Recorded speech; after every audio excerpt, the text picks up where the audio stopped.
Mapagpalang araw sa mga oras na ito. Mapagpalang araw kapatid, ikaw na makikinig. Sa loob ng iyong tahanan, sa iyong pamilya, pagpalain. Pagpalain ang mga makikinig. Purihin natin ang Panginoon. Tayo ay makikinig ng mensahe at tayo po muna ay manalangin. Tayo yumuko at purihin ang Panginoon. Hallelujah, hallelujah. Tayo manalangin. Father God, Lord, salamat muli sa gabing ito na makakarinig kami ng iyong mensahe, Father God. At dalangin ko, Panginoon, ang pagpapala sa mga bawat makikinig na kapatiran, mga oras na ito, God. Dalangin ko rin naman, tinataas ko sa iyo ang gawain ito, Father God. Lord, ang iyong mga pagpapala, Father, Lord, gabayan kami ng banal na Espiritu, ang makikinig, gabayan ang mapakinggan nila ay maunawaan nilang mabuti, nang makatanggap din sila, Ama, ng pagpapala. Dahil ang iyong mga salita, ang mga interesadong makinig, Father God, ay talagang nagbibigay ka ng kapayapaan sa makikinig ng iyong mensahe. Father God, ganun din itong iyong lingkod. Father God, dalangin ko ang iyong paggabay ng banal na Espiritu nang lalabas sa aking bibig, Ama, ay siyang katotohanan, Father God. Nang marinig, Panginoon, ng mga nakikinig ay katotohanan, Father God. Lord, at maisabuhay, Father, ang pakinggan nila iyong mensahe na nagmula sa iyong banal na kasulatan, Ama, na ito ay makapangyarihan. Dalangin ko rin, Ama, ang may mga karamdaman na makikinig, Father God, Lord, ay magkaroon ng kagalingan, mabigyan ng kagalingan, Father God, sa mga oras na ito, anuman ang kanilang mga nararanasang sakit. Sa mga oras na ito, ikaw na nakikinig, kapatid, o sa iyong pamilya man, Lord, dalangin ko ang kagalingan nila manggagaling sa iyong kapangyarihan. Sa aming panalangin ito, nagpapakumbaba kami, Father. Wala kaming magagawa. Hindi namin kayang aming katawan ay bigyan ng kagalingan kung wala ka sa buhay namin, kung wala kaming relasyon sa iyo, kung hindi kami marunong magpakumbaba, Panginoon, sa iyong paanan ng trono, Father God, para manghingi ng tawad, Lord. Hindi maayos ang aming buhay. Thank you, Father. Thank you sa iyong pagmamahal dahil binibigyan mo ng kapatawaran ng mga nangihingi ng tawad, Father God, sa iyong paanan sa pagpapakumbaba at nagbibigay ka, Father God, ng kapayapaan, ng kaayusan ng buhay, ng pagpapala. Salamat, Father, sa pangalan ni Jesus, ang aming dakilang manggagamot, ang aming Panginoon at aming tagapagligtas, ang iyong bugtong na anak, at sa kapangyarihan ng banal na Espiritu. Thank you, Father God. Thank you. Thank you sa pagpapatawad. Thank you, Father God, sa pinaggagaling mo, Panginoon, Ama, sa kanilang mga sakit, Father God, na naglalapit sa iyo, naghingi ng kagalingan, Father, nagpapakumbaba. Sa pangalan ni Jesus, ito aming dalangin, Father. Amen and amen and amen and amen. So, muli, magandang gabi, magandang araw, magandang hapon, mapagpalang araw, mapagpalang umaga, tanghali, gabi, hapon, anumang oras sa iyo dyan, pagpalain ka, kapatid na nakikinig. So ngayon po ay merong kwento at itong ating pag-uusapan ay ang himalang ginagawa ng Panginoon sa tao na nagkakaroon ng relasyon sa Kanya. So mag-uumpisa po tayo dito sa isang vlog,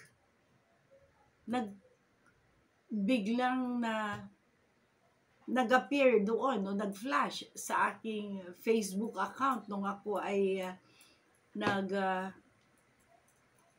titingin sa aking Facebook. Biglang lumabas ang isang vlog na merong isang babae na naglalakad at napadaan siya sa isang pulubi na nakasahod ang kamay. Yung pulubing ito, mama, na talagang parang umuugod-ugod na meron pa siyang baston. Ang babaeng ito naman, meron siyang diferensya sa kamay niya, hindi niya maggalaw itong right hand na kamay niya, maaaring na-stroke siya, na hindi niya ito magalaw. Ngayon, napatigil siya doon sa tapat ng mama na pulubi na nagsasahod ng kamay. Ngayon, ginawa ng babae ay nagdukot siya ng pera sa dala niyang sling bag, pero ginagamit niya itong left hand niya na makikita mong nahihirapan siya. Tapos, inabot niya doon sa pulubi.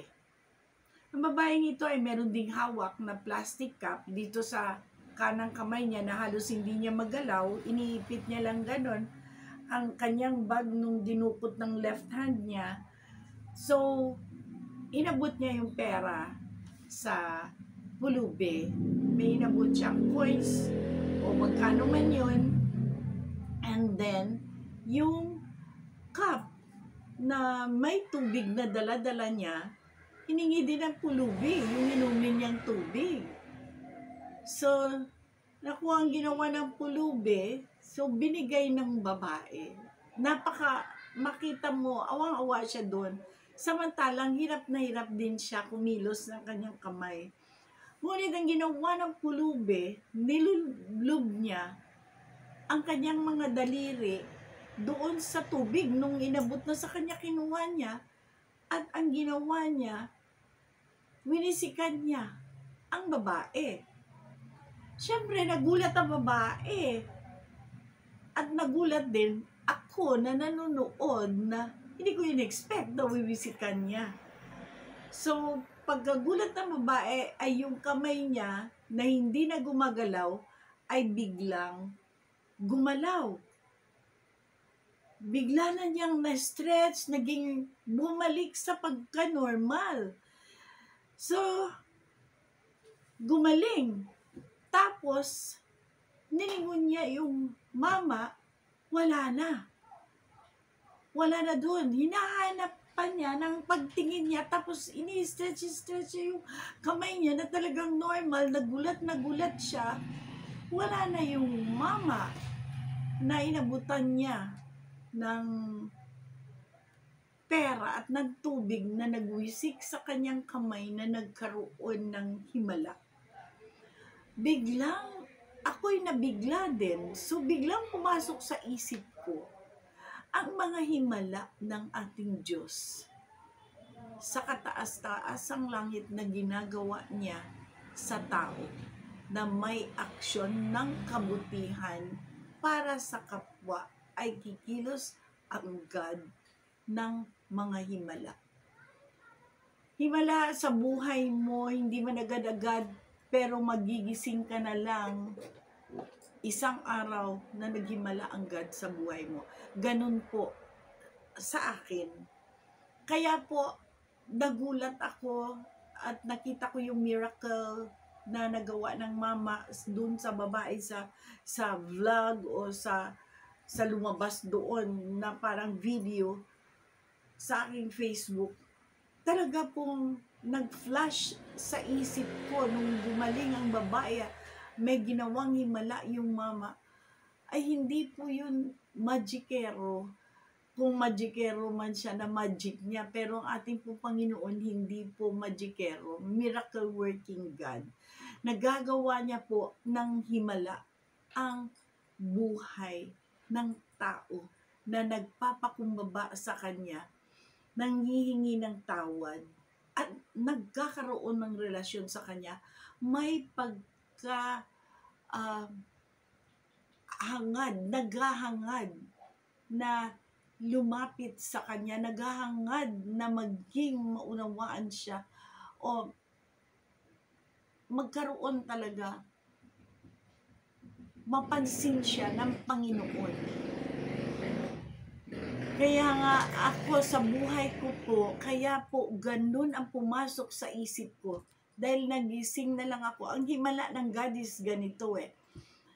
Ang himala niya, pinagagaling niya ang mga may sakit. Cancer na halos hindi na mapagaling ng gamot, hindi mapagaling ng doktor. Napapagaling po sa pamamagitan ng panalangin ng isang taong mapagpakumbaba ng buong pusong lumalapit kay God at napapagaling ni Lord. Hindi man agad-agad. Marami na pong nagawa ang God. Sa buhay ko, marami po akong nakita na himalang ginawa ang God na halos mahirap ng pagalingin, hindi na mapagaling ng doktor, hindi na mapagaling ng mga gamot. Pero sa panalangin ng taong merong mapagpakumbaba kay God, merong pagpapakumbaba at buong pusong talagang nagsusumamo kay God,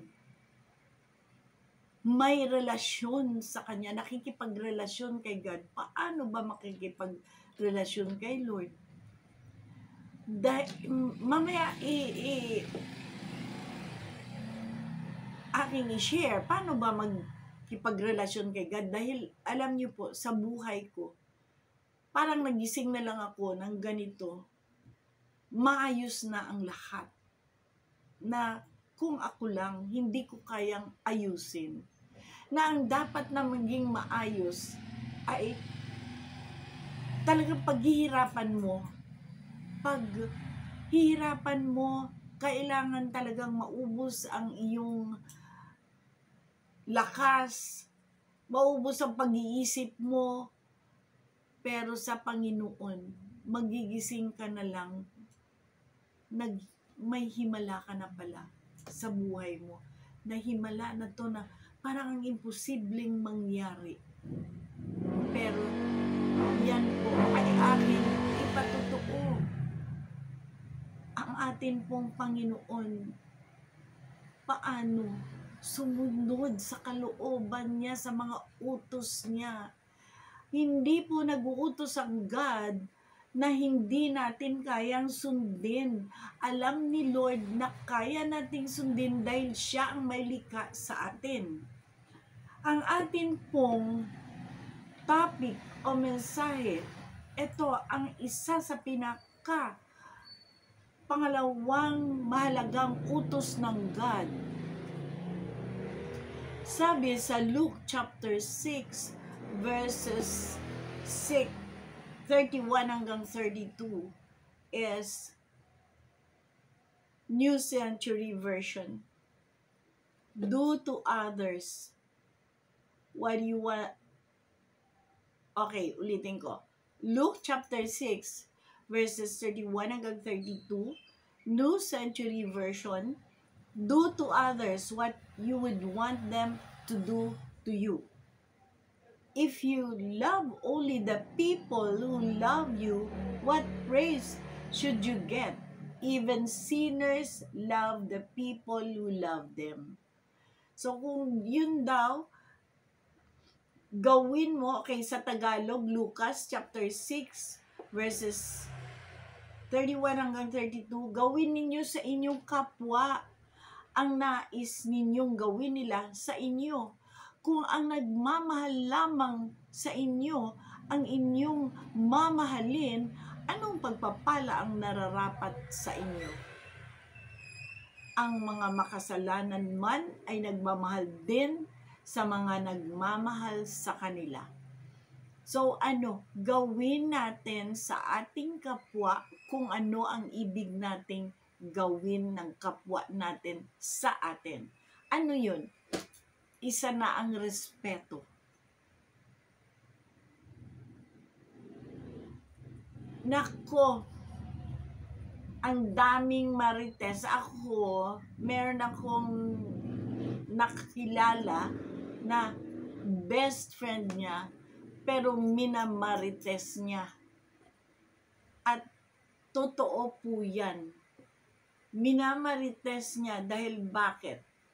Mismo minamarites niya sa akin. Pero, kaibigan niyang matalik. Sila ang pinaka-close.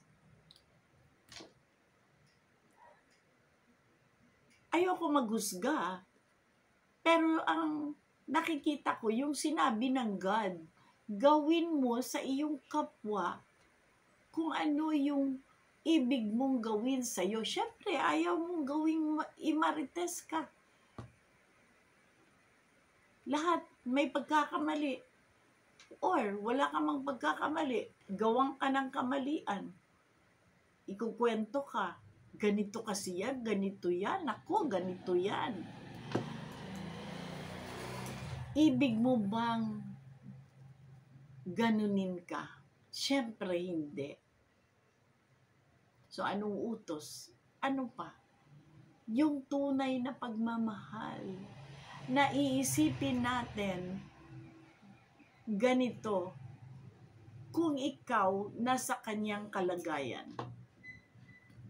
kung ang sitwasyon mo, ang buhay mo, isip mo, pagkatao mo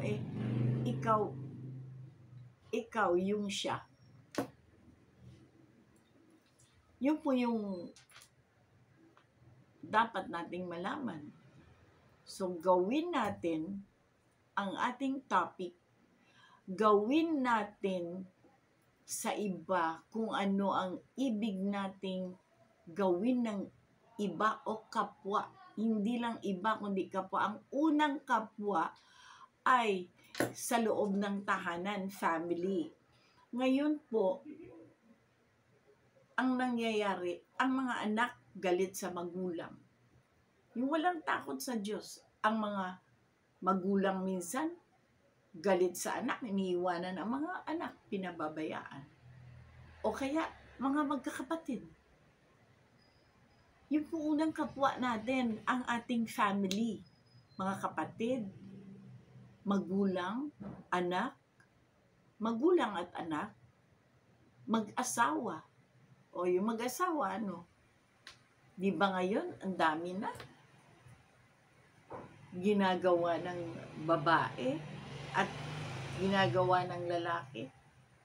Mag-asawa, ikinasal, magkakaroon ng ibang pakikisamahan.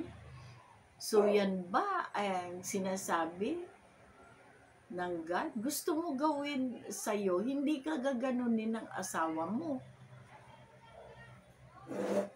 So wag mong ganunin ang asawa mo. Babae ka man o lalaki ka, wag mong gawin sa asawa mo yan. Dahil hindi mo rin yan gustong gawin sa'yo ng asawa mo. So, ang atin pong, so purihin natin ang Panginoon at ang atin pong tema nga ay gawin natin sa ating kapwa kung ano ang ibig natin na gawin ng kapwa natin sa atin. Respeto. Yun yung isa sa pagmamahal. Ngayon, ang sabi dito sa Matthew chapter 22, verses 35 hanggang 39, one Pharisee who was an expert on the law of Moses asked Jesus this question to test him.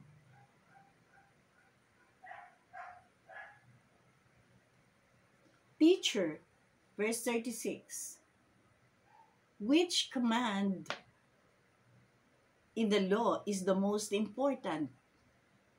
Jesus answered, love the Lord your God with all your heart, with all your soul, and all your mind.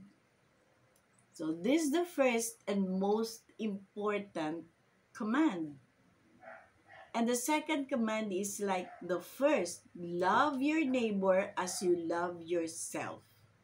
So tatagalugin po natin para naman doon sa iba na gusto Tagalog at para maintindihan pa natin ng medyo malawak-lawak sa mga Tagalog, no? Matthew chapter 22 verses 35 hanggang 39. Isa sa mga Pariseo na dalubhasa sa kautusan ang nagtanong kay Jesus upang subukin ito. Ibig niyang subukin si Jesus Christ, no? Ang Pariseo kasi hindi naniwala kay Jesus Christ. Magaling siya sa Bible, pero hindi niya sinusunod yung mga kautusan doon sa Old Testament pa yan. Alam niya yung mga kasulatan ng Bible sa Old Testament. Alam niya yung mga batas, pero sabi niya dalubhasa sa kautusan ang nagtanong kay Jesus upang subukin ito. Gusto niya subukan si Jesus Christ, hindi niya pinapaniwalaan na pinadala yan ng ating God. So sabi niya, Guro, alin po ang pinakamahalagang utos sa kautusan? Tanong niya.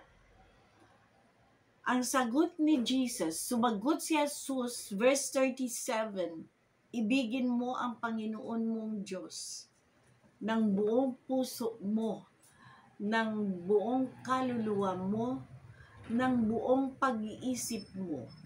Verse 38, ito ang pinakamahalagang utos. At ito naman ang pangalawa, ibigin mo ang iyong kapwa, gaya ng pag-ibig mo sa iyong sarili.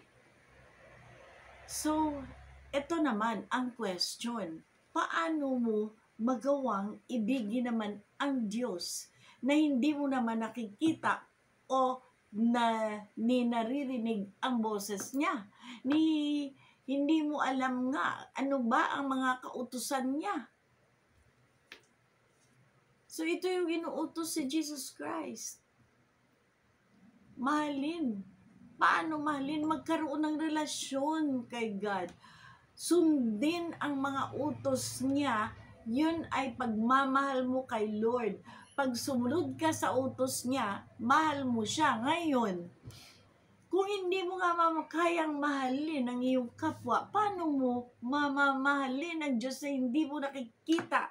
Hindi ka nagbabasa ng kanyang Biblia na kasulatan. Hindi mo naririnig ang kanyang boses. Paano mo siya mamahalin?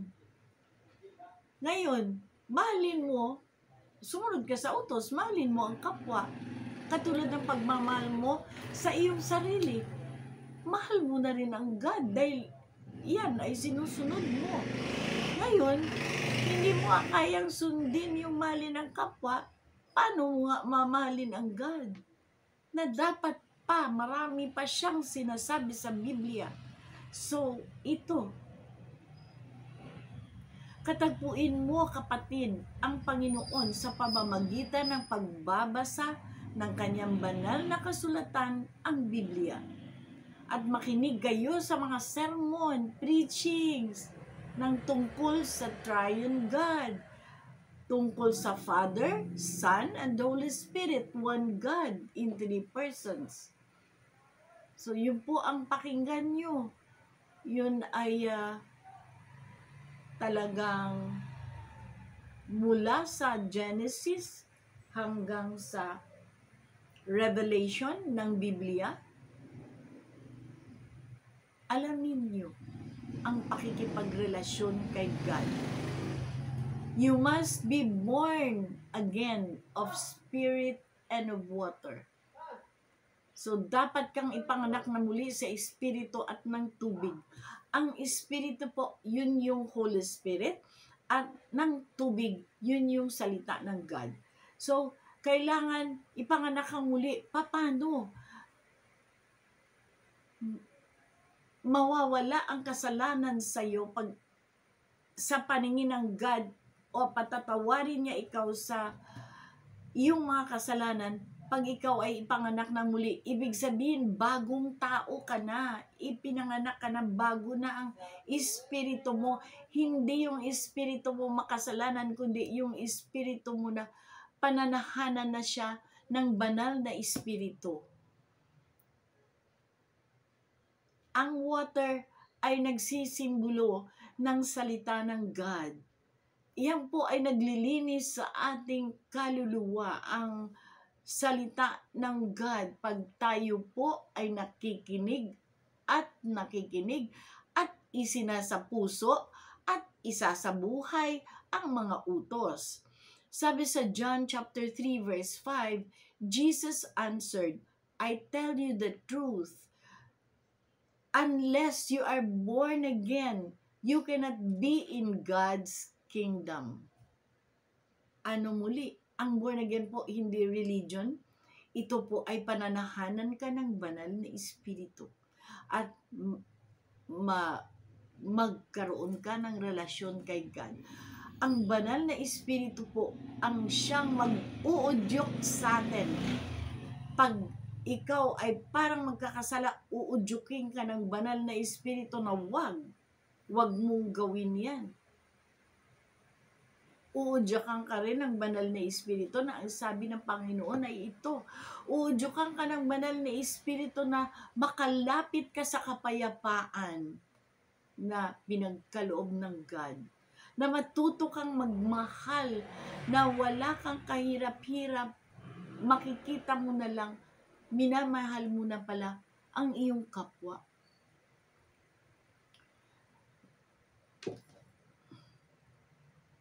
Sabi sa Acts chapter 1 verse 8, but you will receive power when the Holy Spirit comes on you, and you will be my witnesses in Jerusalem and in all Judea and Samaria and to the ends of the earth. Makakatanggap ka sa Tagalog, Mga Gawa chapter 1 verse 8, makakatanggap ka ng kapangyarihan ng banal na espiritu na makapanahan sa iyo, sa atin, at tayo ay maging witness sa kahit nasaan. In Jerusalem, sabi ni Jesus Christ, in all Judea and Samaria to the ends of the earth. Kahit saan ka pupunta, ikaw ay maging witness tungkol dito sa mga salita ng God, tungkol sa Ama, Anak at banal na espiritu na isang Diyos, na ang kanilang mga kilos, lahat ng yan, maging witness ka. Tulad nitong sinasabi ko, witness ako dahil ang ginawa ng God sa akin nung ako ay na-born again. Ang ginawa niya sa buhay ko at tinawag na maglingkod sa Kanya. Magiging ilaw ka sa kadiliman, ibig sabihin ang buhay mo na kumikinang sa paligid ng mga taong masasama.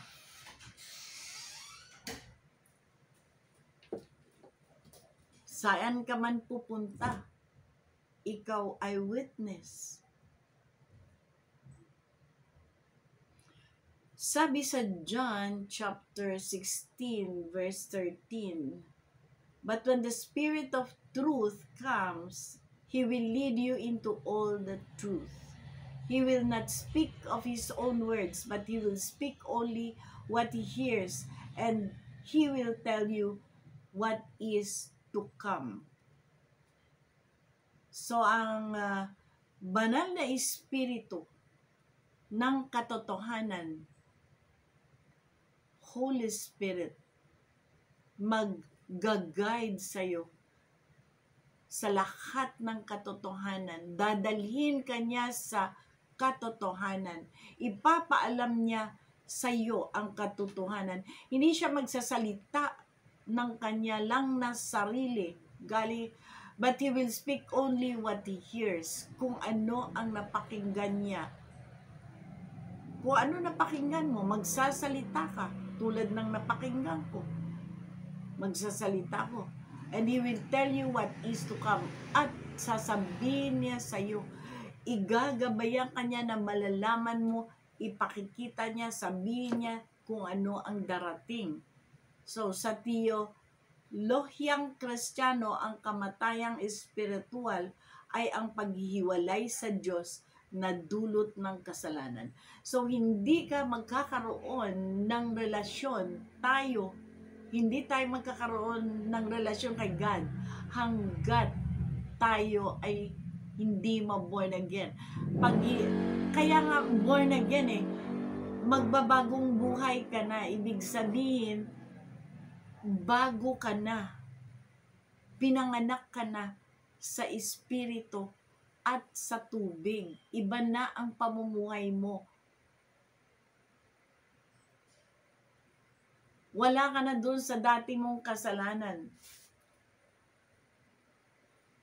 Bago na. Ang iyong mga kasalanan ay naghiwalay sa iyo at sa Diyos. Isaiah chapter 59 verse 2. Ang iyong mga kasalanan ay naghiwalay sa iyo at sa Diyos. Ang spiritual na kamatayang ito ay tinuturing bilang ang kamatayan ng kaluluwa. Ang kaluluwa na nagkakasala ay mamamatay. Sabi, ibig sabihin ng kamatayan, pag sinabi dito, sa impyerno ang punta. Kasi ang buhay na walang hanggan ay sa kaharian ng God sa langit.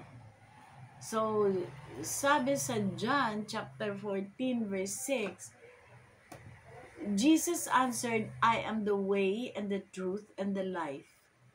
The only way to the Father is through me. So, sabi niya, Jesus Christ of 1 chapter 14 verse 6, Jesus answered, I am the way, ako ang daan, ako ang katotohanan, at ako ang buhay. Nag-iisang daan papunta sa Ama, sa kaharian, sa kataas-taasang langit. Kailangan talaga, sabi niya, the Father. The way to the Father is through me. Through me, sabi ni Jesus Christ. Ang daan sa pamamagitan ko, papunta sa Ama. So, kailangan alamin natin o kailangang pag-isipan natin, isa puso natin, kapatid, na si Jesus Christ lang ang tagapagligtas at ang ating Panginoon na pinadala ng Diyos Amang kataas-taasang langit. At si Jesus Christ ang magkakaloob sa atin ng banal na espiritu, makapangyarihang banal na espiritu o kapangyarihan ng banal na espiritu, matatanggap natin once na tayo ay na pinanganak ng muli sa espiritu at katotohanan. Ang katotohanan si Jesus Christ, sabi niya, I am the way and the truth and the life. And the only way to the Father is through me. Ang daan lamang papunta sa kalangitan sa kanyang Ama ay sa pamamagitan niya. Sabi niya ni Jesus Christ, nakasulat. Wala nang iba. Wala nang ibang nakasulat sa Biblia mula sa umpisa, sa Genesis hanggang sa pahayag ng Bible. Wala kang makikitang ibang tagapagligtas kundi si Jesus, Jesus Christ. So tayo po ay magtatapos, sabi dito sa Mark chapter 12 verse 30, and you shall love the Lord your God with all your heart, with all your soul, and with all your mind, and with all your strength. So mahalin po natin ang ating Panginoong Diyos ng buong puso, buong lakas, buong isip, buong kaluluwa. So, ano ibig sabihin? Bigyan natin talaga ng panahon. Araw-araw, bigyan natin ng panahon. Kilalanin ang Diyos. Ma-born again, tanggapin ang Panginoong Yesus na siya lamang tagapagligtas at Panginoon, at mahalin ang kapwa katulad ng pagmamahal natin sa ating sarili. Hindi natin yan magagawa kung hindi tayo born again. Kung hindi tayo walang gabay ng kapangyarihan ng banal na Espiritu na ibibigay ni Jesus Christ sa atin. So, amen? Dito po tayo nagtatapos. Tayo po ay manalangin. Thank you, Father God. Thank you, Lord Ama, sa kataas-taasang langit. Salamat, Father. Lord God, salamat sa iyong mensahe. Salamat sa iyong pagmamahal. Patuloy na patuloy ang mensahe mo, Ama, sa amin dahil ibig mo talagang makasama kami sa iyong kaharian. At yun din ang ibig namin, Ama, na makasama kami sa iyong kaharian. Kailangan lamang talagang makinig kami at sumunod sa iyong mga utos, sumunod sa kalooban mo, sumunod sa kung saan magiging magiliw kami sa iyo, Ama. Hallelujah. Thank you, Father God. Lord, thank you. At salamat din muli sa mga nakikinig. Pagpalain kayo at magkaroon ng kagalingan ang mga may sakit.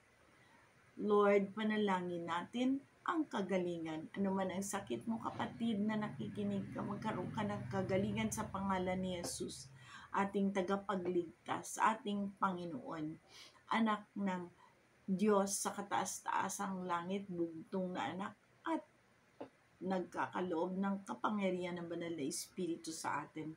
Kaya magkaroon ka ng kagalingan, kapatid. Anuman ang merong sakit ka, anuman ang karamdaman, sa lahat ding nakikinig, pagpalain ang bawat isa. Thank you, Lord. Thank you, God. Amen and amen and amen.